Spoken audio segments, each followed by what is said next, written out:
जी, अस्सलाम वालेकुम स्टूडेंट्स, कैसे हैं आप सब। अच्छा, हमने पार्ट्स ऑफ स्पीच के बारे में पढ़ा था। पार्ट्स ऑफ स्पीच मैंने आपको कहा था वैसे तो 8 होते हैं, लेकिन जो है ना मैं कहती हूँ 9 होते हैं। क्यों मैंने ये आर्टिकल बीच में ऐड किया था और ये आपको वजह में बताऊँगी। और जैसे कि नाउन पढ़ा था तो आपको पता है, याद भी होगा कि नाउन मैंने कहा था नेमिंग वर्ड्स हैं और यूज़ होते हैं फॉर एनी नेम। ठीक है, एनी नेम का मतलब ये है कि कोई भी नाम।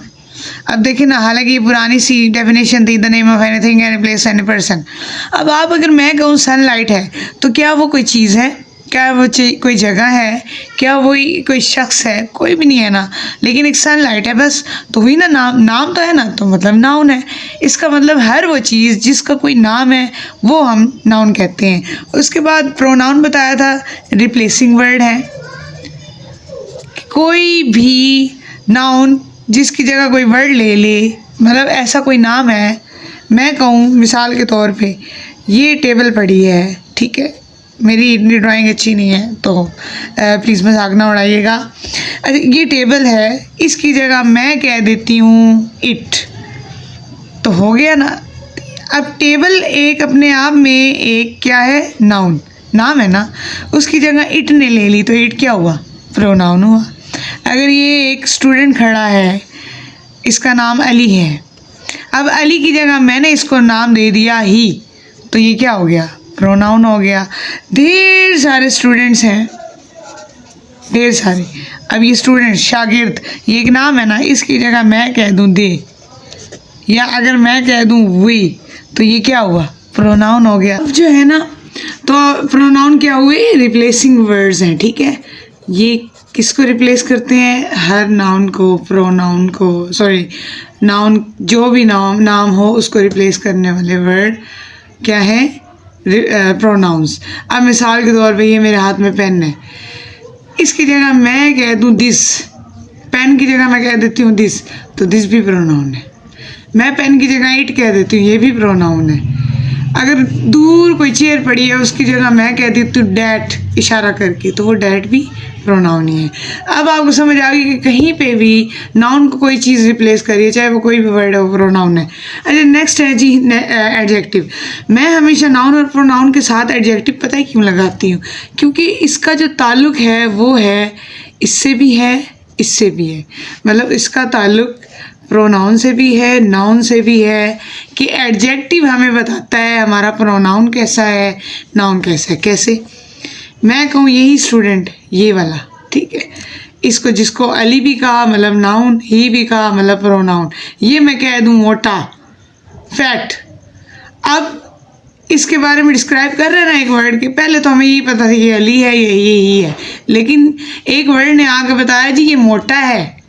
अगर ये मैं कहूँ टूटी हुई टेबल, ये मैं कह दूँ, ये देखें ना, टूटी हुई टेबल मैं कह दूँ, ये बुरे स्टूडेंट्स, ठीक है। ये सारी चीज़ें पहले तो नाम थे, लेकिन नाम के बारे में मज़ीद जो वर्ड बता रहे हैं वो कौन है, हमारे एडजेक्टिव।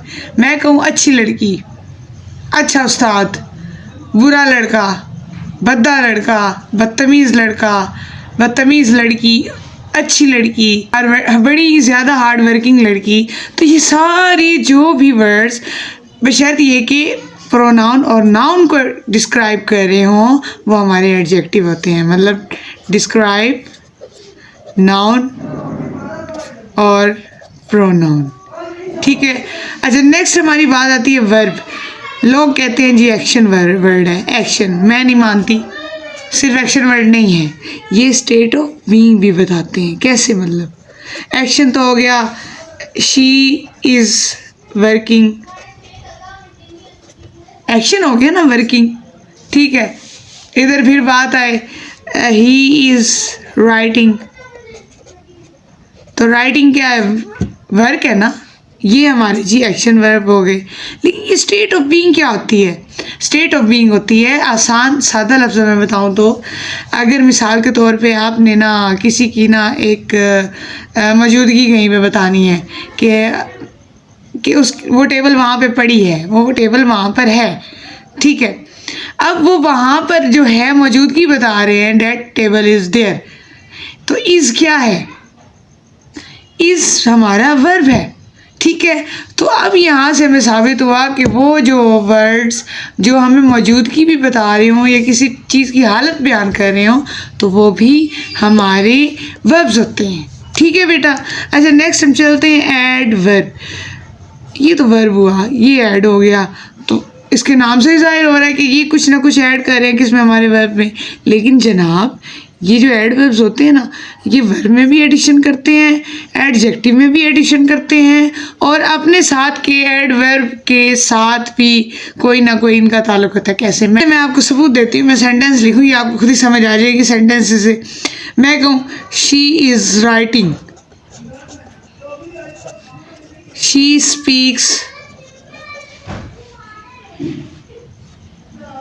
very well,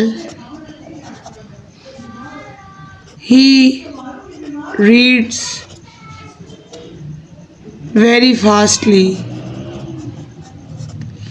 अब यहाँ पे देखें, और एक और मैं लिख देती हूँ, she is very beautiful। अब सिंपल हम देखेंगे, ये देखिए ये सिंपल हमारा सेंटेंस था, ये एक्शन वर्ब है, ये हमारा सिंपल है, शी इज़ राइटिंग, इस पे बात ख़त्म होगी। नेक्स्ट पे है शी स्पीक्स, वो बोलती है वेरी वेल। ये वेल क्या है? ये हमारे वर्ब को कर रहा है डिस्क्राइब कि भाई अच्छा बोलती है, बहुत ज़बरदस्त बोलती है। लेकिन ये जो वेरी आया ये क्या बता रहा है जी? अच्छे को भी और अच्छा बना रहा है, कह रहा है ये बहुत ज़्यादा ही अच्छा बोलती है, तो ये एक एडवर्ब दूसरे एडवर्ब को डिस्क्राइब कर रहा है। नेक्स्ट आ जाए शी रीड्स वेरी फास्टली, यहाँ पे भी एक एडवर्ब दूसरे एडवर्ब को डिस्क्राइब कर रहा है। नेक्स्ट है जी she is very beautiful. Beautiful क्या है? कौन ब्यूटीफुल है? हमारा नाउन या प्रोनाउन ब्यूटीफुल है ना, मतलब ये एडजेक्टिव है। ये वेरी क्या कर रहा है? वेरी बता रहा है कि बहुत ज़्यादा ही ब्यूटीफुल है, सादा सिंपल आम ब्यूटीफुल नहीं है, बहुत ही खूबसूरत है। तो ये वेरी ने आगे उसकी खूबसूरती को इन्हांस कर दिया, तो ये वेरी भी हमारा एक एडवर्ब है। और यहाँ पे एडवर्ब एडजेक्टिव को डिस्क्राइब कर रहा है, ऊपर एडवर्ब को डिस्क्राइब कर रहा था, यहाँ पे एडवर्ब को ही डिस्क्राइब कर रहा है। अब वर्ब को कहाँ यहाँ पे कर रहा है ना, इसमें स्पीक्स वेरी वेल। अब स्पीक्स बोलता है, ये हमारा वर्ब है। इसको कौन डिफाइन कर रहा है कि बहुत अच्छा बोलती है? सॉरी यही है ना, वेरी वेल। तो ये दो एडवर्ब किसको डिफाइन कर रहे हैं? वर्ब को कर रहे हैं ना, तो हमारे पास सबूत है। खैर अब हमारा एडवर्ब को पता लग गया कि ये डिस्क्राइब करते हैं वर्ब को, एडवर्ब को, एडजेक्टिव को। ठीक है। प्रेपोजिशन हमारे दो काम करते हैं। पहला, ये क्या करते हैं, दो नाउन्स का, ठीक है, दो चीज़ों का आपस में ताल्लुक बताते हैं, या पोजीशन बताने वाले वर्ड, डायरेक्शन बताने वाले वर्ड।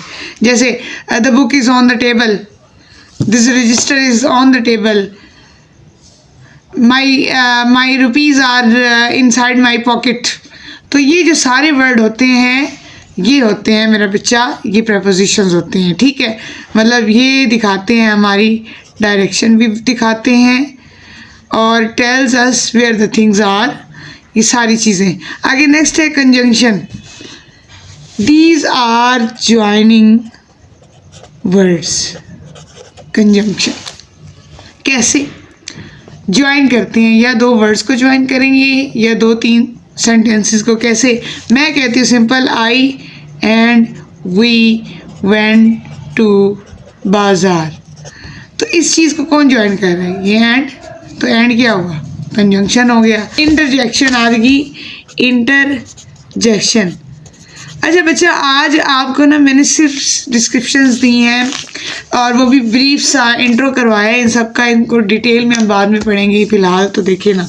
अच्छा, इंटरजेक्शन क्या होता है? मैं कहती हूँ आपको ना, अल्लाह ना करे कभी काटे, अलबत्ता आपको ना भीड़ ने काट लिया, मुझे काट लिया, किसी को काट लिया, वो एकदम से क्या बोलेगा? आउच, या आई, ओहो, या कोई सडन एकदम से कोई बुरी बात हुई है तो आप उसके रिमार्क्स में कहते हो ओहो। आप को किसी ने कोई तोहफा दिया तो आप कहें वाओ। आपको आपके बाबा ट्रिप पे ले जाते हैं कहीं, तो आप कहोगे हुर्रे। तो ये जो सडनली एकदम से, चाहे वो खुशी का इजहार हो, चाहे वो मतलब किसी तकलीफ का एहसास हो, कोई दुख हो, तो उसके लिए जो वर्ड एकदम से आप बोलते हैं ना, सडन फीलिंग्स शो कराने के लिए, तो वो सारे हमारे होते हैं इंटरजेक्शन। क्या होते हैं बेटा?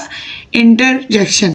अच्छा, आर्टिकल की ना कोई ख़ास डेफिनेशन जो है ना नहीं है, लेकिन मैं जब अपने स्टूडेंट्स को पढ़ाती हूँ ना आर्टिकल, तो मैं इस तरह की, ये जो ए एन द हमारे सेंटेंसेस में यूज़ होते हैं ना, ये तीनों आर्टिकल हैं। अब ये पार्ट्स ऑफ स्पीच का हिस्सा क्यों है, मैं सबूत देती हूँ। मैं कहती हूँ there is a student in my class who is very hard working student। अब देखिए, मैंने एक सिंपल सा ना सेंटेंस बना दिया, मैंने ऐसे समझ ली 2 सेंटेंस जोड़े हैं। देयर इज़, ये देयर क्या है? इशारा करेंगे, मैंने बताया था ना, अब देयर कोई जगह थी, कोई नाउन जगह था ना, तो ये हमारा मतलब नाउन की जगह लेने वाला देयर प्रोनाउन है। इज़ हमारा वर्ब है जो स्टेट ऑफ बीइंग बता रहा है। स्टूडेंट हमारा नाउन है, इन प्रेपोजिशन है। माई भी क्या मतलब, मैं अपना नाम ले सकती थी ना, मेरी जगह आ गया है जी माई, तो ये भी एक प्रोनाउन है। क्लास नाउन है। हु मतलब कोई नाम तो था ना, उसकी जगह हु आया, तो ये भी प्रोनाउन हो गया। ये वर्ब है। वेरी हमारा एडवर्ब है। हार्ड वर्किंग स्टूडेंट मतलब ये स्टूडेंट की खासियत है ना, तो ये हमारा एडजेक्टिव है। स्टूडेंट हमारा नाउन है। ये आ कहाँ से आ गई? ये आ क्या है? आप बताएं मुझे, क्या हो सकता है? कमेंट में बताएं बेटा। अरे मेरा बच्चा, ये आ आर्टिकल है जो मैंने आपको अभी बताया है। तो आर्टिकल है तो हुआ ना हमारा पार्ट्स ऑफ स्पीच का हिस्सा, क्योंकि स्पीच बनती ही ढेर सारे सेंटेंसेस को मिला के है। और अगर सेंटेंस में ये आ ही किया है, that's mean A and the are the parts of speech, मतलब these are articles and article is part of speech. आपको समझ आ गई होगी उम्मीद है। नेक्स्ट, अगर अब हम इनके ना ज़रा इस्तेमाल की तरफ जाते हैं, जो ज़्यादातर बच्चों को नहीं पता कि ये जो ए एंड एन है, ज़्यादातर बच्चे कहते हैं ये यूज़ होता है एक के लिए, एन भी एक किसी मखसूस एक के लिए। लेकिन बहरहाल इसका जो मतलब है वो असल में है एनी। जैसे एक क्लास में ढेर सारे स्टूडेंट हैं, जैसे मैंने सेंटेंस भी लिखा है, ढेर सारे स्टूडेंट में से मैंने कोई भी एक स्टूडेंट उठाया है, तो वो हुआ ना एनी। तो मतलब ए एन का इस्तेमाल हम जो है इस मतलब के लेते हैं एनी। इसका मतलब आपने यही रखना है कि एनी है, ये याद रखिएगा कि कोई, ठीक है, कोई, उर्दू में कोई भी। फिर अब इनका आपको पता लगे कि इनका मतलब क्या है। ए यूज़ होता है ऐसे वर्ड्स के से पहले, कोई भी जो हम ऐसा लें, कोई भी ख़ास किस्म का नहीं, कोई भी ऐसा वर्ड लें तो उससे पहले हम यूज़ करते हैं ए, वो भी वो वाले वर्ड जो कॉन्सोनेंट से यूज़ हो, कॉन्सोनेंट साउंड, ठीक है। कॉन्सोनेंट साउंड की बात मैं कह रही हूँ। जैसे अब ये देखो, अब यहाँ पे ये हॉनेस्ट नहीं है, ऑनेस्ट है। शुरू तो ये कॉन्सोनेंट से हो रहा है ना, लेकिन बेटा ये जो है ना, इसका साउंड वॉवेल है, तो इससे पहले ए नहीं आएगा, ठीक है। तो ऐसे वर्ड जिनका साउंड कॉन्सोनेंट हो, उससे पहले ए यूज़ करते हैं, आ यूज़ करते हैं। अब बात आई एन की बेटा, एन हम उससे पहले यूज़ करेंगे जो वर्ड्स का साउंड वॉवेल हो। साउंड याद रखिएगा, मैं साउंड की बात कर रही हूँ। जैसे इधर मैंने ऑनेस्ट यूज़ किया है, अब इसका साउंड क्या है? वॉवेल है या नहीं है? ऑनेस्ट, ऑनरेबल, समझ आ रही है ना आपको? तो इनका साउंड क्या है? वॉवेल है। तो इससे पहले, हालांकि शुरू तो ये कॉन्सोनेंट से हो रहा है, लेकिन नहीं जी, वॉवेल साउंड है, तो साउंड से पहले एन है, ठीक है। नेक्स्ट आते हैं दा पे। मैं ज़्यादा गहराई में नहीं जाऊंगी, ज़्यादा गहराई में जाएं तो जैसे इस्लाम में भी है कि आप काफिर हो जाते हैं, तो बहरहाल मतलब भटक जाते हैं अपने रास्तों से। तो मैं मेन चीज़ पे आऊँगी कि दा पे, दा उनके साथ यूज़ होता है जो आप ज़्यादा मखसूस कर रहे हों, या उनके लिए कि जो जिसको आप बात बता रहे हो ना कोई भी, तो वो लिसनर जो आपकी बात सुन रहा है उसको उसके बारे में पहले ही पता हो, ठीक है। मैं एग्जांपल देती हूँ कि मैंने एक फुटबॉल मैच की बात की है। मैं कहती हूँ I went to see a football match. मैंने एक सेंटेंस मुकम्मल कर दिया। अब यहाँ पे आ है, ठीक है। अब जब मैंने सेंटेंस मुकम्मल किया है, जाहिर सी बात मैं किसी को बात बता रही हूँ। अब जब अगले को बात पता लग गई है, उसको वो इससे ना वाकिफ़ हो गए, ठीक है। अब वो इस चीज़ से वाकिफ़ हो गए कि वो फुटबॉल मैच है, तो अब मैं कहूँगी the football match was very exciting. उम्मीद है आपको समझ आई होगी। देखिए ना कि जिस चीज़ से आप वाकिफ़ हो जाएं, आपको पता हो ये चीज़ मौजूद है, आप उससे ऐसे समझ लो आपकी थोड़ी सी रिश्तेदारी हो जाए उस चीज़ से, तो आप उसके लिए दा यूज़ करोगे बाद में। या कहीं पे पैराग्राफ आ जाता है, पैराग्राफ दिया जाता है, आपको कहते हैं जी आप बताएं कहाँ पे ए लगना है, कहाँ पे एन लगना है, कहाँ पे दा लगना है या दी लगना है। तो आपको पता होना चाहिए कि पहले हमेशा आप आ का यूज़ करेंगे, ए का, ठीक है। क्योंकि पहले आपको नहीं पता उस चीज़ का, लेकिन जब आपको उस पता लग गया एक चीज़ का, तो फिर बाद में उसका दा ही लगना है। बेटा क्लियर हो गया। अब हम साउंड की ज़रा बात कर देते हैं। एक जगह आप दा पढ़ते हो, एक जगह दी पढ़ते हो, मतलब साउंड, मैं साउंड की बात कर रही हूँ। इधर आप दा पढ़ोगे, इधर आप ना दी पढ़ोगे। क्यों भाई? इसका भी यही कॉन्सेप्ट है कि जो वर्ड्स वॉवल से शुरू हो रहे हों, वॉवल्स वर्ड से नहीं साउंड से, तो उससे पहले हम दी पढ़ेंगे, और जो कॉन्सोनेंट साउंड से यूज़ होने वाले वर्ड हैं उनसे पहले दा यूज़ करेंगे। डेट्स इज हमारा पार्ट्स ऑफ स्पीच कंप्लीट हो गया बेटा। और नेक्स्ट जो इनकी टाइप्स है ना, वो हम इंशाल्लाह नेक्स्ट हमारे लेक्चर में करेंगे। और उम्मीद है आपको समझ आ गई होगी। और अगर समझ ना आई हो, कोई सवाल हो, तो आप कमेंट सेक्शन में ज़रूर करें। मैं इंशाल्लाह आपको रिलायबल आंसर देने की कोशिश करूँगी। और अगर आपको पसंद आई हो तो प्लीज़ लाइक, कमेंट, शेयर ज़रूर कीजिएगा। जज़ाकल्लाह। हमें ज़रूर आप सपोर्ट कीजिएगा। Thank you so much.